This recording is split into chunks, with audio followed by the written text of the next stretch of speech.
Hello दोस्तों, आपका स्वागत है हमारे इस नए वीडियो में। आज हम स्टार्ट करने वाले हैं ब्रेस्ट मेमोरी ग्लैंड। ठीक है, सबसे पहले इंट्रोडक्शन पढ़ेंगे। It is a modified sweat gland and accessory reproductive organ of the females. ये एक मॉडिफाइड स्वेट ग्लैंड होती है और एक्सेसरी रिप्रोडक्टिव ऑर्गन होता है फीमेल्स में। ठीक है, हम आगे बात करेंगे। मेल्स में ये रेडिमेंट्री होती है, फीमेल्स में ये वेल डेवलप्ड होती है आफ्टर प्यूबरिटी। शेप की बात करेंगे तो जो मेमोरी ग्लैंड का शेप होता है, ब्रेस्ट का शेप होता है, वो वेरिएबल होता है। वेरिएबल मीन्स सब में अलग अलग होता है। साइज की बात करें तो साइज भी वेरिएबल होता है। फंक्शंस देखेंगे हम, तो फंक्शंस जो मेमोरी ग्लैंड के होते हैं, लैक्टेशन एंड रिप्रोडक्शन, ये दोनों मेन फंक्शंस होते हैं मेमोरी ग्लैंड के। मेमोरी ग्लैंड की अगर सिचुएशन की बात करेंगे, जो एनाटोमिकल एनाटोमी में बहुत ही ज़्यादा इंपॉर्टेंस दिया जाता है सिचुएशन को लेकर के। तो इसकी सिचुएशन रहती है superficial fascia of the pectoral region. जो पेक्टोरल रीजन होता है उसके सुपरफिशियल फेसिया में यह प्रेजेंट रहती है। अगर इसके सिचुएशन के बाद एक्सटेंशन की बात करेंगे कि जो मेमोरी ग्लैंड है वो कहाँ से कहाँ तक होती है, किस पोजीशन में होती है। तो अगर इसके वर्टिकली रिलेशन की हम बात करेंगे, वर्टिकली यह कैसे सिचुएटेड होती है, तो ये सेकंड टू सिक्स्थ रिब, मतलब सेकंड से सिक्स्थ रिब तक इसका एक्सटेंशन होता है वर्टिकली। Vertically means straight. अगर हम सेकंड बात करेंगे हॉरिजॉन्टली रिलेशन की, हॉरिजॉन्टली सिचुएटेड होती है ये lateral border of sternum to mid axillary line. Horizontally means ऐसे, lateral border of sternum, sternum से लगाकर मिड एक्सिलरी लाइन। दोस्तों, स्टर्नम मिड एक्सिलरी लाइन यह सारी लोकेटेड कहाँ पर होती है, कौन सी चीज कहाँ पर होती है, हम सारे नेक्स्ट वीडियोस में देखते जाएंगे। हम आपको कोशिश करेंगे बहुत अच्छे से समझाने की। पेक्टोरल रीजन कहाँ पर होता है, यह भी सारी चीजें हम अभी आपको बताने वाले हैं। ठीक है, सिचुएशन और एक्सटेंशन हो गया। इसी के बाद में यह जो स्ट्रक्चर है मेमोरी ग्लैंड का, इसमें लोब्स होते हैं कुछ, लेक्टिफेरस डक्ट होती है, एरियोला, निपल, यह सारे मेमोरी ग्लैंड के स्ट्रक्चर्स होते हैं जिनको हम वन बाय वन स्टडी करने वाले हैं। ठीक है दोस्तों, आगे देखते हैं स्ट्रक्चर्स। मेमोरी ग्लैंड के स्ट्रक्चर्स की बात करेंगे तो इसमें स्किन, पेरेन्काइमा और स्ट्रोमा, तीन स्ट्रक्चर्स होते हैं मेन। सबसे पहले हम स्किन की बात करेंगे तो स्किन में आने वाला है निपल और एरियोला। निपल और एरियोला ये दोनों स्किन के कंटेंट्स होते हैं। निपल जो होता है वो फोर्थ इंटरकोस्टल स्पेस पर सिचुएशन होता है। एक कोनिकल प्रोजेक्शन होता है और फोर्थ इंटरकोस्टल स्पेस पर इसकी सिचुएशन होती है। निपल में 15 से 20 लेक्टिफेरस डक्ट्स की ओपनिंग होती है और numerous sensory nerves endings present होती है यहाँ पर। ठीक है, यह इसके स्ट्रक्चर की बात कर रहे हैं। जो निपल होता है एक कोनिकल प्रोजेक्शन होता है। निपल जो होता है वो कोनिकल प्रोजेक्शन होता है। फोर्थ इंटरकोस्टल स्पेस में इसकी सिचुएशन रहती है। फोर्थ इंटरकोस्टल स्पेस मतलब जो हम रिप्स रहती है हमारी, जो फोर्थ और फिफ्थ रिप्स रहती है, इनके बीच में इसकी इंटरकोस्टल स्पेस में सिचुएशन होती है और 15 से 20 लेक्टिफेरस डक्ट इसमें ओपन्स होती है और बहुत सारी नर्व एंडिंग्स यहाँ पर प्रेजेंट होती है। अगर बात करें तो जो निपल होता है इसमें दो मसल्स होते हैं, एक सर्कुलर मसल होता है और लॉन्गिट्यूडनल।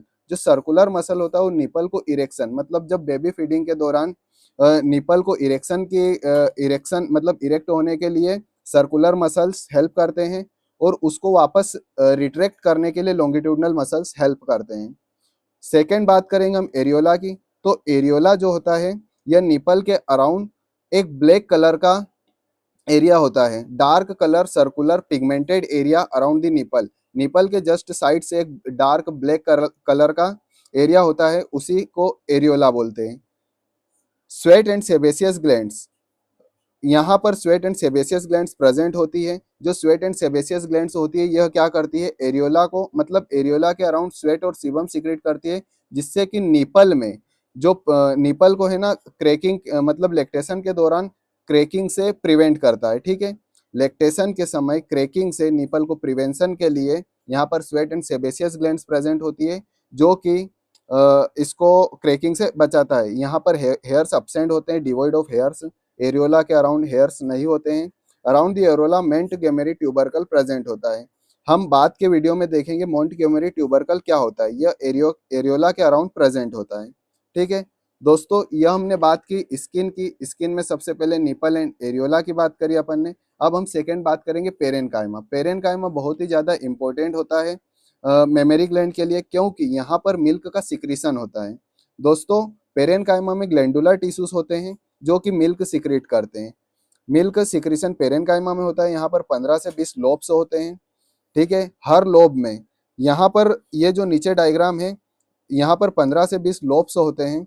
इन लोब्स में क्लस्टर ऑफ एल्वेलाई प्रेजेंट होता है। क्लस्टर ऑफ एल्वेलाई जो कि मिल्क का सिक्रीशन करता है।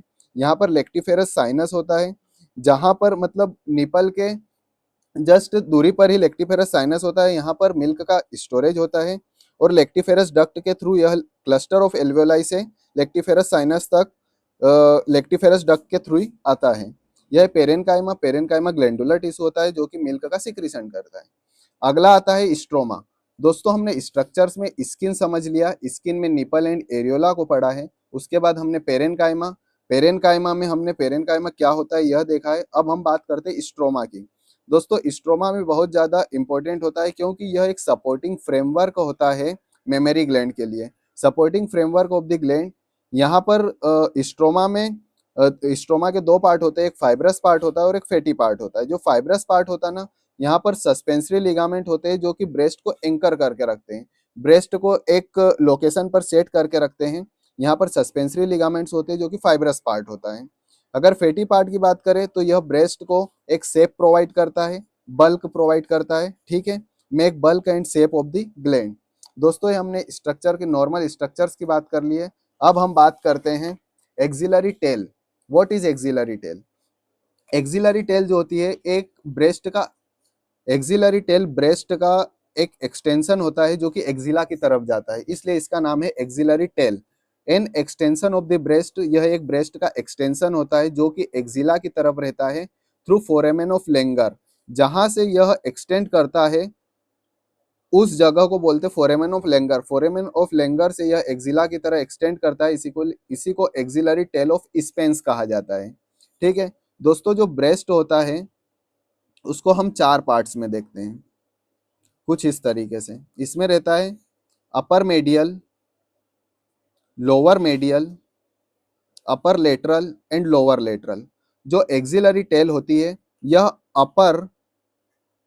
अपर लेटरल में प्रेजेंट होती है और ये जहां से स्टार्ट होती है उसी को कहते हैं फोरेमेन ऑफ लेंगर, फोरेमेन ऑफ लेंगर। अब हम इसके कुछ डीप रिलेशंस की बात करेंगे। इसके डीप रिलेशंस की अगर बात करेंगे तो इसमें रेट्रो मेमोरी स्पेस होती है। रेट्रो मेमोरी स्पेस जहां पर लूज एरियोलर टिश्यूज फील्ड होते हैं, ठीक है। यह ब्रेस्ट को फ्रीली मूवेबल बनाता है, ठीक है। Filled with loose areolar tissue it makes breast freely movable. यह ब्रेस्ट को फ्रीली मूवेबल बनाता है, रेट्रो मेमोरी स्पेस। दूसरा हम पढ़ेंगे डीप फेसिया। डीप फेसिया में जो होता है पेक्टोरलिस फेसिया, पेक्टोरल फेसिया होता है डीप फेसिया में। मसल्स की बात करेंगे तो ब्रेस्ट में मतलब इसके डीप रिलेशंस में टोटल 3 टाइप के मसल्स होंगे। सबसे पहला होगा पेक्टोरियलिस मेजर मसल, दूसरा होगा सेरेटस एंटीरियर मसल और तीसरा होगा एक्सटर्नल ओब्लिक मसल। दोस्तों इन मसल्स को हम 1 बाय 1 अगले वीडियोस में देखेंगे। अब हम बात करते हैं ब्लड सप्लाई की। दोस्तों एनाटॉमी के लिए जिस पार्ट की भी हम स्टडी करते हैं उसमें ब्लड सप्लाई, वेनस सप्लाई और लिम्फेटिक ड्रेनेज यह बहुत ही ज़्यादा इंपॉर्टेंट रहा है। सबसे पहले हम ब्लड सप्लाई की बात करेंगे तो जो ब्रेस्ट होता है, मेमोरी ग्लैंड होती है, उसमें ब्लड सप्लाई कहाँ कहाँ से होता है। सबसे पहले आर्टेरियल सप्लाई। दोस्तों आर्टेरियल सप्लाई में बहुत सारे दोस्तों को यह नहीं पता होता कि आर्टरीज कौन से ब्लड को लेकर के आती है। दोस्तों जो आर्टरी होती है वह ऑक्सीजनेटेड ब्लड को हार्ट से बॉडी पार्ट्स तक लेकर के आती है। सबसे पहले आर्टेरियल सप्लाई की बात करेंगे तो आर्टेरियल सप्लाई में हम बात करेंगे इंटरनल थोरेसिक आर्टरी जो कि सब क्लेवियन आर्टरी की ब्रांच होती है। सब क्लेवियन आर्टरी हम अगले नेक्स्ट वीडियोस में भी देखेंगे।